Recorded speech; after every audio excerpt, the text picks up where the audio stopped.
Yeah, I'm just so excited.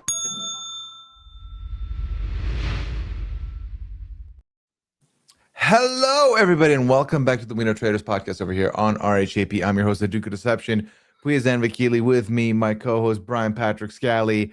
And with us, the latest person, not just murdered, but murdered in plain sight by being given a shield.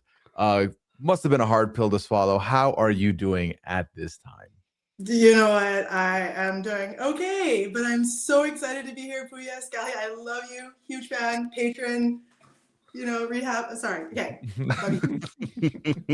Natalie, we're excited to talk to you. Obviously, wish it was 1 week later, but how tough was that? Obviously, as Pooya just mentioned, we saw you go out in a little bit of an unconventional way. Probably the person who got murdered who thought they were the safest in Traitors history. So going out with a shield, how does that feel? How shocked were you? I slept with it on. I was planning my end game. I was like, okay, I'm making it to the fire now. I was planning a path to the end, and when I found out, you saw my, I was like, ah. Yep. Yeah, gagged. Well, we did see you be hesitant to take the shield. You were like, Coco, don't give it to me. I'm good. What was it about? Not obviously, it wasn't about the shield, but why did you not want the shield, like just without thinking twice about it? Well, it was because she's my friend. She's mentioning it because she wants to protect me. But I'm like, you know what? It's a game. Look after yourself. You don't have to do that. Protect yourself. But when she was like, they're not gonna murder me. They're saving me for banishment. I'm like, well, okay, I'll take it. Give it to me. I didn't think twice after she said that because I'm like, it's true, because it's kind of like what Venus was doing with Dawn. She had a shield. It's like, oh, I'm safe. Let's protect a faithful. So that's what I was kind of thinking. So I was like, protect yourself, but it's okay if you protect me. I'm good with that. It's a good argument from Coco. I will not lie. Now, Natalie, you mentioned that you were making your plans for the end game. Who was included in that? Who are you eyeing towards taking towards the end? I was gonna bring Coco, Lizette, Kara, Chala, and Meredith. Those were that was kind of the people that I wanted to. And realistically, I was thinking of cutting Coco. So I'm like, well, I was kind of gonna do that to her. So I was okay. It's a game. I would have cut Coco, would have cut Meredith. I don't know if Kara would have been murdered or would have been there, but Lizette was my person. Well, so when we saw the breakfast yesterday, we saw a comment made about how, oh, they took out a quiet person. Now, you've not come across as quiet to me. So what is that about? So basically, I was so locked in the game that I was listing and so throughout the game, I was strategizing quietly with the group of people that I felt safe with.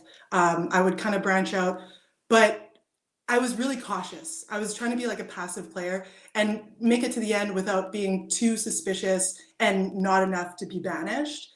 And then my confessionals were my outlet. It was like, yeah, I'm here. I was so excited. So that, my confessionals compared to my actual gameplay are totally two different things. So that's why I was quiet.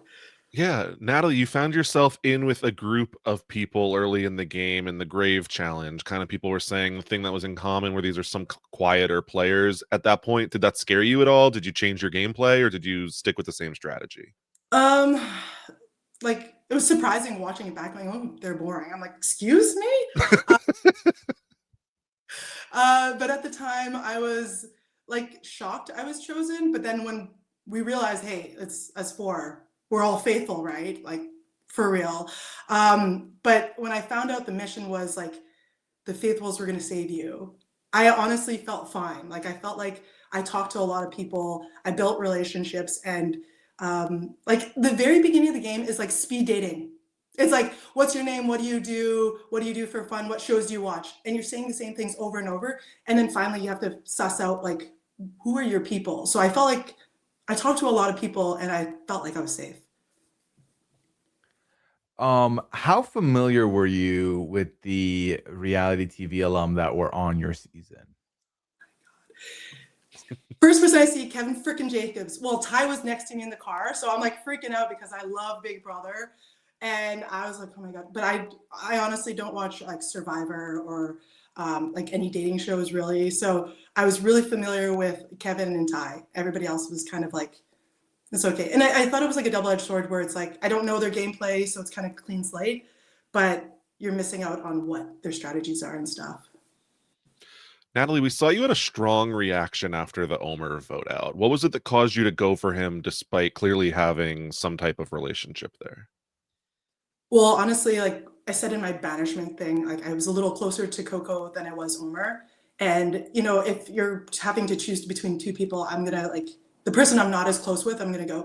But I think the reason why I was extra emotional was because it's like, I suspected Rhea and she was feeding this information and I shouldn't have gone with it. And I was mostly, the tears were mostly disappointed in myself and frustrated. Like, why did I do that? I don't even trust her. Like, why? And like, I just was upset and frustrated at myself more than the situation. But also the vote for Dom was just like, what the frick was that? Like, I don't know. So at this point now, I feel like you kind of lost a lot of your allies back to back to back to back. Did that make you feel either A, you need to regroup, or B, did you just feel emboldened to go for it because at this point I'm losing everybody, might as well just go for broke? Like, what was the mentality once you're losing everyone you're trying to align with? It's kind of like you gotta find new people. You gotta find your people. Like Kara, Lizette, Chala had lots of conversations with Coco, Meredith. Like I'm like, okay, like these are my people. Like let's go, make it to the end.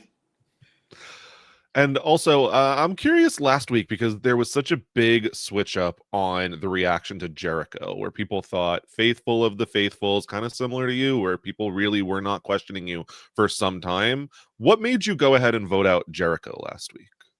So going back to the Omer vote, I felt horrible. But then that night after, I cried myself to sleep, and I was like, you know, faithfuls have to go.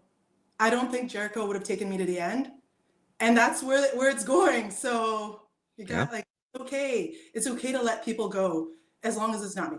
So that's why I went with that way. Absolutely valid. Yeah, we love that. We love that. Now, how many of the other Traitors franchises had you watched prior to this? So US, Canada, UK, New Zealand. I really need to watch Australia because like that's, but I didn't get a chance to watch UK celebrities like this latest one, but yeah, UK, Canada, New Zealand, and US. Nice. Which one's your favorite?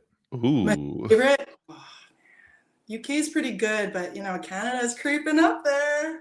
Season 3. Hey. I agree. 3 for 3 on both franchises, I think. Now, Natalie, when we first get this twist at the beginning of the game, Karine goes through and touches almost everyone on the shoulder. You're one of 3 names we see teased as a possible Traitors trio to start the game. How would the game have looked if you were a traitor from the start? So, you know, like my faithful game is really like, but I think I would have played a pretty similar traitor game, depending on who was there, like, you know. But if it was like the same people, I would have played like under the radar, low, and like the people who trust me would trust me and kind of go from there. It would have been awesome. I was hoping, and I was disappointed and gagged as everybody else, but I don't know. Everything played out the way it was supposed to be, I guess. So you have had the pleasure of getting to watch a lot of these things play out up close and personal. So I want to get your thoughts and take, as you were there, of this Lisette and Meredith feud that went on from what feels like episode 1, basically. The thing is, I was close with both of them. I was really close. Yeah. Really close with Meredith. So I'm like, sweet, smack dab in the middle of this, and like Lizette's coming to me, Meredith's coming to me. I'm like, yeah, excellent. I was enjoying it, front row seats, and I was thinking like, holy crap, this is going to be great for the show. It was fun and entertaining. You know, I don't know, I loved it. Was there thought that either of them was a traitor, or was it always kind of viewed as just like these are 2 faithful who are getting spun around on each other? I always thought that they were both faithful, except I started suspecting Meredith that last day after like the barrels and the chains and Jericho left because she was pushing Jericho's name, I started suspecting her that day. But before that day, I thought they were both for sure faithful. Go ahead, Scally. No, go ahead. Okay. The other thing I wanted to ask you about was obviously we see during the Kevin banishment, Kevin in the last ditch, like his whole plea was, we're getting Coco out tonight. Coco's the one. We've seen a lot of people bring up traitor versus traitor. Coco is still in the manor. What is it about Coco and how Coco is? Like, I almost want to hear the aura description of Coco, because what is happening there? She is just so charismatic. She really connects with you and she makes you feel like it's us, you know? She played Big Brother Celebs, and I'm a huge Big Brother fan, but I didn't watch like her season, and I need to go back and watch because she was on twice. And if I knew like how good she was, you know, you're out. So I don't know, I need to binge that. She is just so like relatable, so caring, and it's like you don't want to believe it's her. You don't want to like believe that you're being betrayed by someone you care about, right? So that it's just, she's just so good, so good. Natalie, you had a round table where Venus kind of came for you, saying that she would not know the difference if you were a traitor or a faithful. It does sound like you would play pretty similar games, so I guess she had a point there. But did you ever think you were in danger there? How was that experience? So yes, I was more quiet during the round tables. But the thing is, when everybody's bandwagoning and going crazy, you're like, I still think it's Shaughnessy. Like, you know what I mean? So then, you know, like, you look like Lizette. Love you, Lizette, but you don't want to like go so rogue. When she, like, I was planning on speaking at that table. Like I said, I'm gonna say Ria's name, but when she was like, okay, Natalie, you got the table, I'm like, oh, that was kind of weird.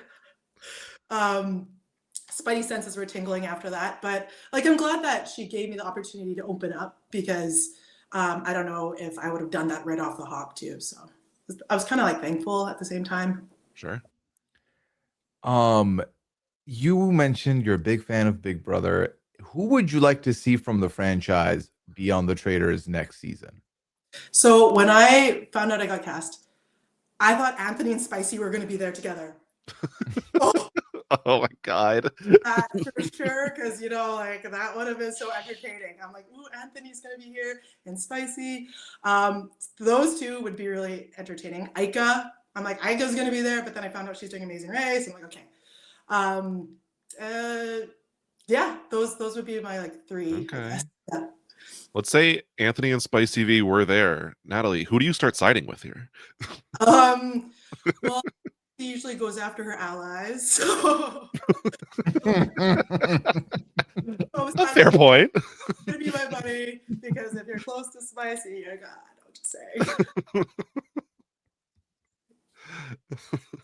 I would say. Natalie, I have a question also about the Dollhouse mission. You were voted one of the most, trustworthy players in the game. You're given the opportunity to go ahead and take a shield. We see you do take the opportunity for shield only one round later. Was there ever consideration in, throwing that doll in the trash, taking that shield for yourself? I was gonna reach for that pink one. I'm like, swap it, baby. Like, yes, I'll take the shield. But then I'm like, there's so many twists this season. There's so many twists. She's gonna drag that dollhouse to the round table and be like, look which one Natalie picked. And then Meredith, like, I told you it was a blue dress and you picked a pink dress. Like, what's going on? So I seriously thought she was gonna screw me if I took the shield. And then I thought, okay, so if everybody gets it correct, okay, yay, no murder, like kind of yay, boo, like people can die, it's okay. But if there was somebody who got it wrong or took the shield, then I was like, hey, we could all be protected. We could all like, hey, which one was it? So that's kind of was. But I just really thought that if I took it, she would show the dolls for some reason. I was like, no. I had the same thought. Same. Absolutely same. That's why I would be like, nah, you're not going to catch me slipping. That's not going to happen. Yeah. Well, Natalie, this has been an incredible time getting to talk to you. I will say the name you've given yourself in the StreamYard is not an accurate depiction of who you are. This has been a very fun time getting to talk to you. And I know Big Brother Canada is not happening or hasn't been happening. If it does, throw an application out. Do it. In fact, I was a finalist on BB Can 12. Oh. Well. I would have been with the spicy Anthony drama. I would have. Oh. That's why you're like. That's what you thought they were gonna be. You're like, no, I pictured this. This is gonna happen. Final destination. I have to end up with them. But yeah. If any fans would like to keep up with you, Natalie, where could they find you? I'm on Instagram, Natalie Lamborghini.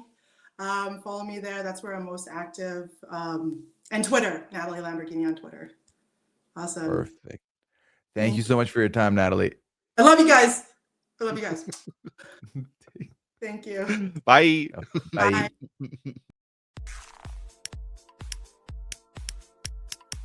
This is RHAP. We know reality TV.